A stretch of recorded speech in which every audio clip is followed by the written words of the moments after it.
प्रश्न छ पञ्चकोश के हो र पञ्चकोशले हाम्रो जीवनलाई कसरी प्रभावित पार्छ? सुन्दर प्रश्न छ। भनिन्छ यो पुरै शरीर पञ्चकोशबाट निर्मित छ, पञ्चकोशले निर्माण भएको छ। त्यसकारण पञ्चकोश ठीक रह्यो, पञ्चकोश शुद्ध रह्यो भने स्वाभाविक रूपमा हामी पूर्ण स्वस्थ हुन्छौँ। त्यसकारण प्रभाव राम्रो त परि नै गयो। पञ्चकोशमा सबैभन्दा पहिलो कोश अन्नमय कोश भनिन्छ, दोस्रो प्राणमय कोश भनिन्छ, तेस्रो मनोमय कोश भनिन्छ, चौथो विज्ञानमय कोश भनिन्छ र पाँचौं आनन्दमय कोश भनिन्छ। यसरी पाँचवटा कोशहरूबाट अथवा 5 प्रकारका कोशहरूबाट सम्पूर्ण शरीर बनेको छ। शरीर, मन, प्राण, श्वास, आनन्द, ज्ञान सबै यही शरीरमा छ। यति भित्र छ सबै कुरा। त्यसकारण यो पञ्चकोशलाई जान्न जरुरी छ र पञ्चकोशलाई जानेपछि शुद्धिकरण गर्न जरुरी छ। जान्दै नजानी त शुद्धिकरण पनि कसरी गर्नु र? पहिला त जान्नु पर्यो, बुझ्नु पर्यो। त्यसपछि पञ्चकोशलाई शुद्धिकरणको व्यवस्था गर्नु पर्यो। प्रयास, प्रयत्न, अभ्यास, साधना गर्नु पर्यो। सबैभन्दा पहिलो अन्नमय कोश। हाम्रो यो शरीर निर्माण भएको छ खानेकुराहरूबाट, अन्नबाट। हामी जे खान्छौँ त्यही खानेकुराबाट आएको तत्त्वले पुरै शरीरको विकास भएको छ। अब यो शरीरलाई शुद्धिकरण, स्वस्थ राख्नको लागि के गर्नुपर्छ त? पहिलो कुरा, खानेकुरा यस्तो होस् जसले पाचन प्रणाली नबिगारोस्। मेरो पेटले खानेकुरा पचाएर जुन तत्त्वहरू शरीरका अङ्ग अङ्गमा पठाउँछ र अङ्ग अङ्गलाई स्वस्थ बनाउँछ, त्यो पेटको त्यो तत्त्व प्रसारण, त्यो तत्त्वलाई ठाउँ ठाउँमा पुर्याउने, अङ्ग अङ्गमा पुर्याउने प्रणाली नबिग्रियोस् त्यस्तो खाना खाने। खानामा अलिकति होस पुर्याउनै पर्छ। यो अन्नमय कोशको शुद्धिकरणको लागि। दोस्रो, अन्नमय कोश शुद्धिकरणको लागि आसन। एउटा आसनमा लामो समयसम्म स्थिर रहन सकियो, त्यो आसनमा स्थिर रहँदाखेरि अप्ठ्यारो होइन, असहजता होइन, उल्टो आनन्द आउन थाल्यो। अप्ठ्यारोको सट्टामा आनन्द आउन लाग्यो। आसन सिद्धि भयो। यसले अन्नमय कोशलाई व्यवस्थित गर्छ। योग आसनहरू, प्राणायामहरू, यी सबैले अन्नमय कोशको शुद्धिकरण गर्छ। त्यसकारण व्यायाम, योग आसन, शारीरिक सक्रियता, सन्तुलित सक्रियता, फेरि अति गर्नु हुँदैन। सन्तुलित शारीरिक सक्रियता, शारीरिक कर्म र पेट नबिगार्ने प्रकृतिको खानपान यति भइदियो भने हाम्रो अन्नमय कोष शुद्धिकरण हुन्छ, हामी पूर्ण स्वस्थ हुन्छौँ। यो अन्नमय कोष पशुसँग पनि छ। हरेक प्राणीहरूसँग दुईटा कोष छ, अन्नमय कोष र प्राणमय कोष। यो हरेक जीवहरूमा छ, सबैमा मेल हुन्छ। यो मानिसमा मात्रै होइन, जीव जन्तुहरूमा पनि अन्नमय कोष र प्राणमय कोष छ। र ती जीवहरू जो प्राकृतिक रूपमा छन्, प्रकृतिमा छन्, उनीहरू स्वस्थ देखिन्छन्, किनभने उनीहरूको आहार प्राकृतिक छ। तिनै जीव जन्तुहरूलाई घरपालुवा बनायो भने बिरामी हुन्छन्। हामी अप्राकृतिक बनाउँछौँ अथवा पेट बिगार्ने खानेकुराहरू हामी खुवाइदिन्छौँ। मानिस मात्रै होइन, जनावर पनि बिरामी हुन्छ यदि मानिसले पाल्यो भने। प्रकृतिमा छोडिदियो भने कुनै जनावरहरू बिरामी हुँदैनन्, स्वस्थ रहन्छन्। त्यसकारण हामीलाई पनि अन्नमय कोषलाई शुद्धिकरण गर्नु छ, प्राकृतिक आहार विहार। त्यसपछि दोस्रो प्राणमय कोष। पुरै जीवन प्राणबाट सञ्चालित छ। प्राण भएन भने त हामी बाँच्दैन। प्राण हाम्रो जीवनको मूल केन्द्र हो। प्राण भए सबै छ, नभए केही पनि छैन। प्राणमय कोषको कुरा गर्दाखेरि पञ्च प्राणलाई याद गर्नुपर्छ। प्राणका 5वटा भागहरू छन्। पञ्चवायु, प्राणवायु, अपान वायु, समान वायु, व्यान वायु, उदान वायु। यसलाई 5 प्राण भनिन्छ, पञ्चप्राण। यो पञ्चप्राणको शुद्धि हुनुपर्छ। यसले जीवनी शक्ति प्राप्त हुन्छ। यसले मनको पनि शुद्धिकरण गर्छ। मन सकारात्मक बनाउँछ, शान्त पनि बनाउँछ र शरीरलाई पनि शुद्धिकरण गर्छ। शरीर पनि स्वस्थ बनाउँछ। हाम्रो पाचन प्रणालीलाई अपान वायुले स्वस्थ बनाउँछ। प्राणवायु मात्रै महत्त्वपूर्ण छैन, 5वटा वायु महत्त्वपूर्ण छ। पञ्चवायु र पञ्चवायु शुद्धिकरणको लागि प्राणायाम। प्राणायाम अत्यन्तै महत्त्वपूर्ण छ।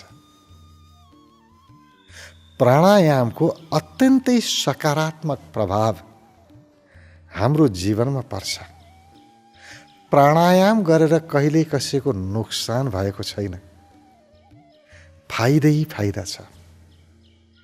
जसले प्राणायामको कला सिक्यो, प्राणमाथि नियन्त्रण गर्ने कला सिक्यो, उसले मनमाथि नियन्त्रण गर्ने कला सिक्यो। श्वासमाथि नियन्त्रण, मनमाथि नियन्त्रण। श्वास र मन एकै ठाउँमा जोडिएको छ, गहिरो सम्बन्ध छ। श्वास र शरीर जोडिएको छ, गहिरो सम्बन्ध छ। पञ्चवायुको शुद्धिकरणबाट शरीर पनि स्वस्थ, मन पनि स्वस्थ हुन्छ। प्राणमय कोश प्राणबाट बनेको हुन्छ। अन्नमय कोशको पनि शुद्धिकरण भयो, प्राणमय कोशको पनि शुद्धिकरण भयो। अब तेस्रो मनोमय कोश, जसले हाम्रो मनको निर्माण गर्छ। हाम्रा ज्ञानेन्द्रियहरूबाट जे जानकारी हुन्छ, हामी जे थाहा पाउँछौँ, त्यसबाट हाम्रो मन बन्दछ। जान्न पाएको छैन, थाहा पाउन पाएको छैन। राम्रो लागे पाउन पाए हुन्थ्यो, नराम्रो लागे हटाउन पाए हुन्थ्यो, विचार सुरु भइहाल्छ। हाम्रो विचारलाई सन्तुलनमा राख्नको लागि, नियन्त्रणमा राख्नको लागि ध्यान अत्यावश्यक छ। ध्यानबाट मनोमय कोशको शुद्धिकरण हुन्छ र ध्यानबाट प्राणमय कोशको पनि शुद्धिकरण हुन्छ र ध्यानबाट अन्नमय कोशको पनि शुद्धिकरण हुन्छ। यहाँ एकले अर्कोलाई मद्दत गरिरहेका छन् अथवा यो भिन्न भिन्न धेरै फरक पनि छैन, एक अर्कामा जोडिएका छन्, एक अर्काका परिपूरक छन्। त्यसकारण सबैलाई साथमा उठाउन जरुरी छ। अब यो मनोमय कोश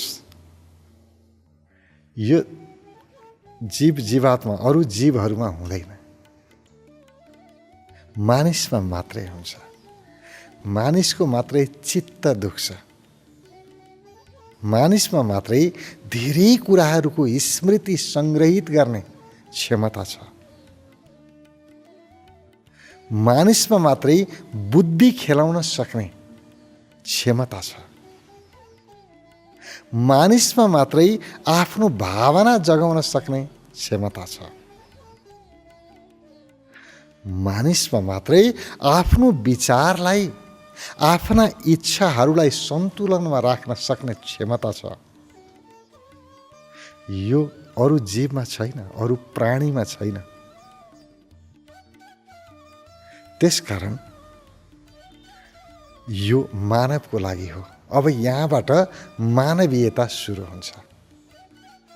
शरीर र प्राण हरेक जीवमा छ, सबैमा छ। तर मनोमय कोश मानिसमा मात्रै छ। मनको व्यापकता मानिसले मात्रै अनुभव गर्न सक्छ। त्यसकारण जहाँ मनमा आयो अब त्यो मानव भयो। मानवले मात्रै पाउने कुरा प्रकृतिले मानिसलाई मात्रै दिएको छ। यहाँसम्म प्रकृतिको उपहार हो, ईश्वरको उपहार हो। अब यो मनोमय भन्दा माथिका कोषहरू सुसुप्त अवस्थामा छन्। मानिसलाई पनि जानकारी छैन। जसले अभ्यास गर्यो, साधना गर्यो, उसलाई थाहा छ, उसले अनुभव गरेको छ, उसले जगाएको छ। बाँकी सब सुसुप्त छन्। मनोमय कोषकै पुरा प्रयोग भएको छैन। आफ्नो मनमाथि नै नियन्त्रण छैन, आफ्नो विचारमाथि नियन्त्रण छैन। त्यसैलाई शुद्धिकरण गर्न सकेका छैन। त्योभन्दा माथिका कोषको कुरै छोडौँ। यति सबैले गरेका छन्, बुझेका छन्, मनसम्म भावनासम्म सबैलाई थाहा छ। यसलाई शुद्धिकरण गर्नुपर्छ भन्ने पनि ज्ञान छ। तर गरेका छैनन्, त्यो अलग कुरा हो। ज्ञान चाहिँ छ।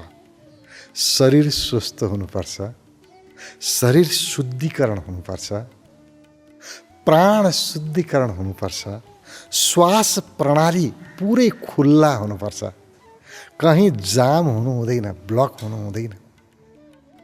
पाँचैवटा वायु प्रवाहमा हुनुपर्छ। रक्त सञ्चार पुरा प्रवाहमा हुनुपर्छ, ऊर्जा सञ्चार प्रवाहमा हुनुपर्छ, सबलाई थाहा छ। तर त्यसको शुद्धिकरणको लागि समय र श्रम लगाएका छैनन्, त्यो आफ्नो ठाउँमा छ। तर ज्ञान छ यहाँसम्म, मनको शुद्धिकरण ध्यानबाट। जब व्यक्ति ध्यानस्थ हुन्छ, मन पुरै आफ्नो नियन्त्रणमा आउँछ, मन शान्त हुन्छ। यति गहिरो शान्तिको अनुभव हुन्छ, मन शान्त भएपछि आफैलाई अचम्म लाग्छ। अब यो मन शान्त गर्ने अभ्यास गर्यो, विचार शान्त गर्ने अभ्यास गर्यो, मनोमय कोषमा नियन्त्रण राख्यो, मनोमय कोषको शुद्धिकरण गर्यो भने अब त्योभन्दा माथि विज्ञानमय कोष, विज्ञानमय कोषमा प्रवेश गर्नको लागि ध्यान साधना पूर्ण हुनुपर्छ। पूर्णको अर्थ मनमा नियन्त्रण हुनुपर्छ। अन्नमय कोष ठीक छैन भने प्राणमय कोषको साधना गर्न सकिँदैन। प्राणमय कोष ठीक छैन भने मनोमय कोषको साधना हुँदैन। र मनोमय कोष नियन्त्रणमा छैन, सन्तुलित छैन भने विज्ञानमय कोषमा प्रवेश गर्न सकिन्न। त्यसकारण सबैमा काम गर्दै गर्दै गर्दै आउनुपर्छ।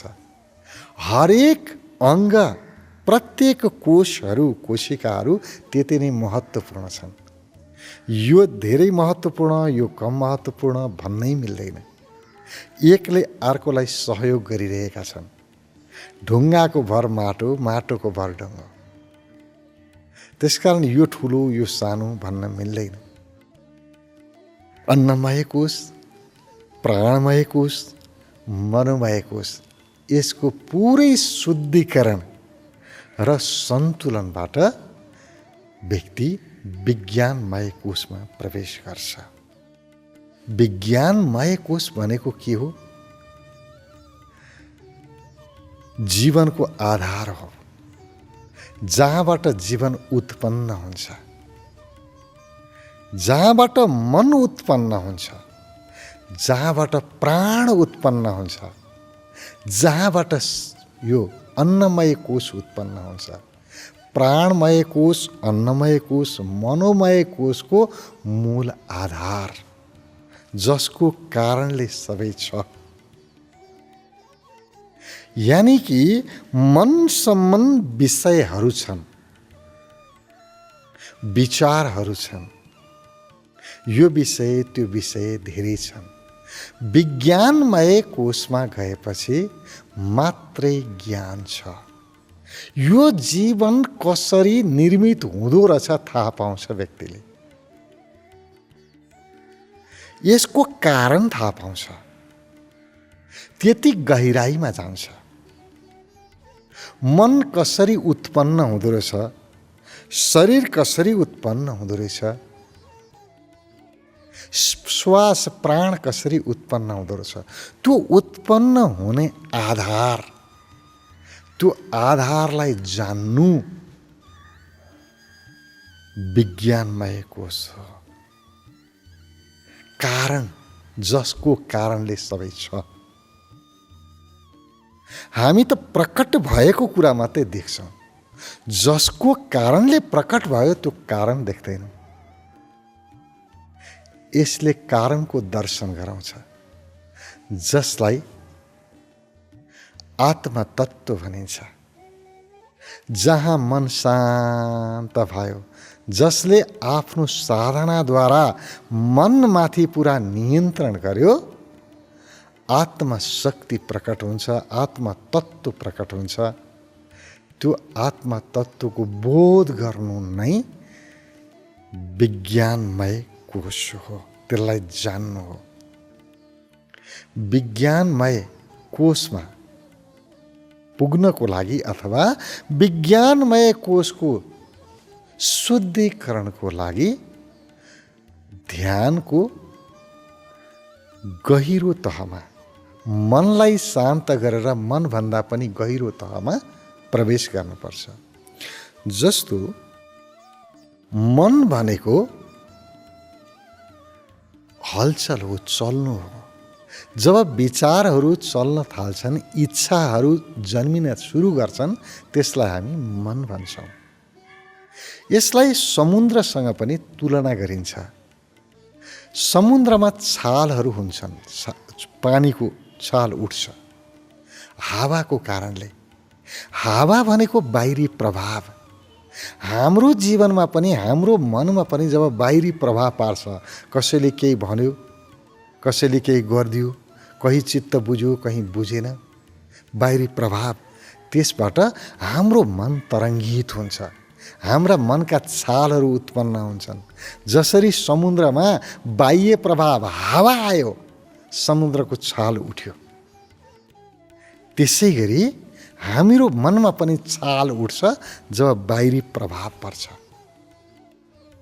तर जुन व्यक्तिले साधनाद्वारा आफ्नो मनमा उठ्ने तरङ्गलाई जान्दछ, त्यसलाई भोग्दछ, हरेक प्रभावबाट मेरो मन तरङ्गित हुँदो रहेछ थाहा पायो र उसले त्यो तरङ्गलाई छोडिदियो र मनको गहिराईमा प्रवेश गर्यो। समुद्रको माथिल्लो तहमा छालहरू हुन्छन्, तर समुद्रको गहिराई शान्त हुन्छ।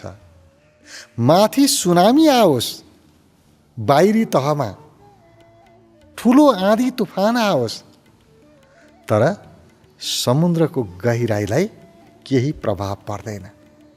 ऊ त शान्त छ, एकनासको छ। मात्रै माथि मात्रै छालहरू छ, तुफान छ, तर शान्त छ।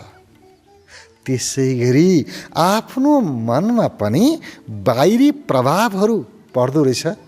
त्यो प्रभावले मन तरङ्गित हुँदो रहेछ, तर मनको गहिराई शान्त रहेछ, निस्तरङ्ग रहेछ। त्यो शान्तिलाई थाहा पाउनु नै विज्ञानमय कोषको शुद्धिकरण हो। त्यो शान्तिमा प्रवेश गर्नु नै विज्ञानमय कोषको शुद्धिकरण। यसले अत्यन्तै गहिरो शान्तिको अनुभव हुन्छ। यसले सारा छालहरूको कारण थाहा हुन्छ। यो सारा बाहिरी कुराहरू रहेछ, यो ठुलो होइन रहेछ। ठुलो कुरा त समुद्र रहेछ, तलको पानी रहेछ, गहिराई रहेछ। जति पानीको गहिराई हुन्छ, त्यति नै माथि छालहरू उठ्ने मौका पाउँछन्। जति धेरै पानीको गहिराई, उति ठुलो छालहरू, उति ठुलो तरङ्गहरू। यो त माथि हो। तरङ्गहरू उठ्छन्, फेरि शान्त हुन्छन्। अहिले छाल उठ्यो, फेरि एकछिनपछि शान्त भयो। यसको पछाडि के लाग्नु? यो मनको पछाडि के लाग्नु? अहिले आयो, फेरि उठ्यो मन, फेरि शान्त भयो। रिस उठ्यो, फेरि रिस उठ्न पाएको छैन, एकछिनपछि फेरि खुस उठ्यो। यी त यस्तै चलिरहन्छन्। तर त्यहाँ भित्रको शान्ति, त्यो मेरो हुनु हो, त्यो आत्मतत्त्व हो। त्यो आत्मतत्त्वको बोध गर्नु, त्यो समुद्रको गहिराईको बोध गर्नु, त्यो मनको गहिराईको बोध गर्नु नै विज्ञानमय कोष। अब त्यो भन्दा माथि पाँचौं आनन्दमय कोष। जुन व्यक्ति मनका तरङ्गहरूभन्दा भित्र, मनको गहिराईमा, त्यो शान्ति क्षेत्रमा, त्यो शून्य क्षेत्रमा स्थिर रह्यो, अब त्यहाँ कुनै तरङ्ग छैन, कुनै छाल छैन। अब त्यहाँ कुनै इच्छा रहेन, कुनै आकाङ्क्षा रहेन। न त्यहाँ केही पाउनु रह्यो, न त्यहाँ केही गुमाउनु रह्यो, केही पनि छैन। त्यो निस्तरङ्ग क्षेत्रमा स्थिर भयो। अब अचम्मको आनन्दको अनुभव हुन्छ। जुन आनन्द व्याख्या गर्न सकिँदैन, किनभने त्यस्तो आनन्द सामान्य व्यक्तिले जो त्यो गहिराइमा पुग्यो उसलाई थाहा छ, बाँकीले भोगेकै छैन। सामान्य व्यक्तिलाई थाहा छैन, जसले यो साधना गरेन, अभ्यास गरेन, उसलाई थाहै छैन। त्यसकारण त्यो आनन्दको व्याख्या हुँदैन। हामीले बुझेको आनन्द भनेको विषयगत आनन्द हो।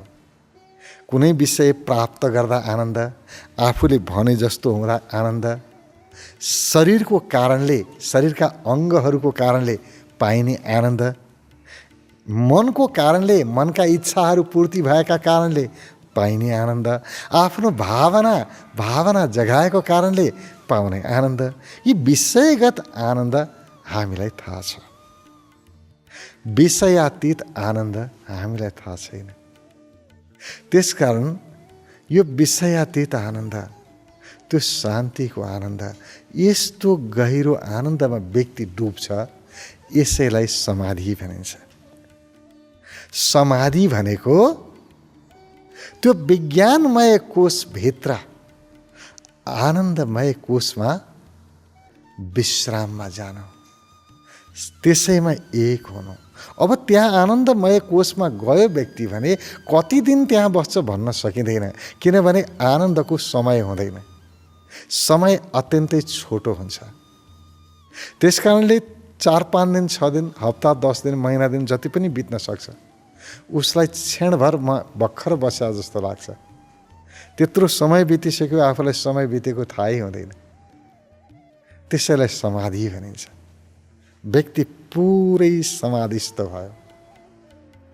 त्यो व्यक्ति जब विज्ञानमय कोषमा प्रवेश गर्यो, यसलाई शुद्धिकरण भन्न मिल्दैन। अब विज्ञानमय कोष त्यो त मेरो हुनु हो, मेरो स्वभाव हो,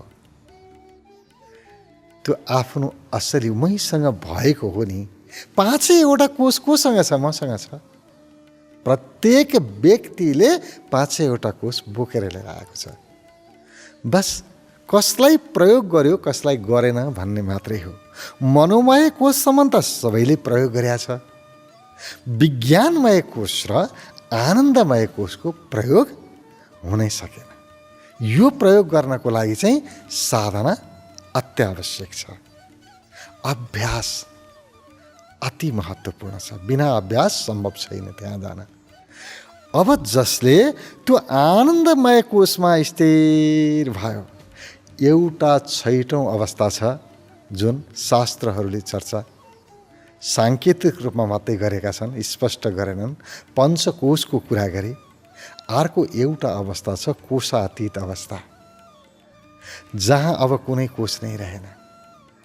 कोषबाट पार, यसैलाई मोक्ष भनियो, मुक्ति भनियो। र जो समाधिको पनि पार गयो, कोशातीत अवस्थामा गयो, त्यो व्यक्ति फेरि जन्म लिँदैन। जन्म मृत्युको चक्रबाट त्यो सदाको लागि मुक्त भयो, मोक्ष भयो। ऊ फर्केर आउनु पर्दैन यो जगतमा। र सामान्यतया व्यक्तिहरू आनन्दमय कोषभन्दा उता जाँदैनन् समाधिबाट पनि, किनभने त्योभन्दा उता गयो भने फेरि अर्को जन्म हुँदैन। जसलाई पनि सेवा गर्नु छ, अरू मानिसहरूलाई पनि त्यो आनन्द चखाउनु छ, त्यहाँसम्म अरू पनि जाउन् भन्ने अरूप्रतिको करुणा भाव छ, सेवा भाव छ। त्यो सेवा भाव, करुणा भाव, दया भाव, सबैप्रतिको प्रेम भावले व्यक्तिलाई मुक्त हुन दिँदैन। ऊ रोकिन्छ, जानिकन रोकिन्छ ऊ। र जो त्यहाँबाट पनि पार भयो, आनन्दमय कोषबाट पार भयो, कोशातीत अवस्थामा गयो, उसले शरीर धारण गर्न सक्दैन। पछि सकियो। उता परमात्मामा विलीन भयो। अब एक भयो, ईश्वरमय भयो। अब फिर्ता आउने कुनै सम्भावना रहेन। किन सम्भावना रहेन भने पुरै यो शरीर पञ्चकोशले निर्माण गर्ने हो। अब पञ्चकोशमा एउटा पनि कोष छैन। अब कसरी अर्को शरीर निर्माण गर्ने नि? अब शरीर निर्माणको सम्भावना रहेन। यसैलाई मुक्ति भनियो।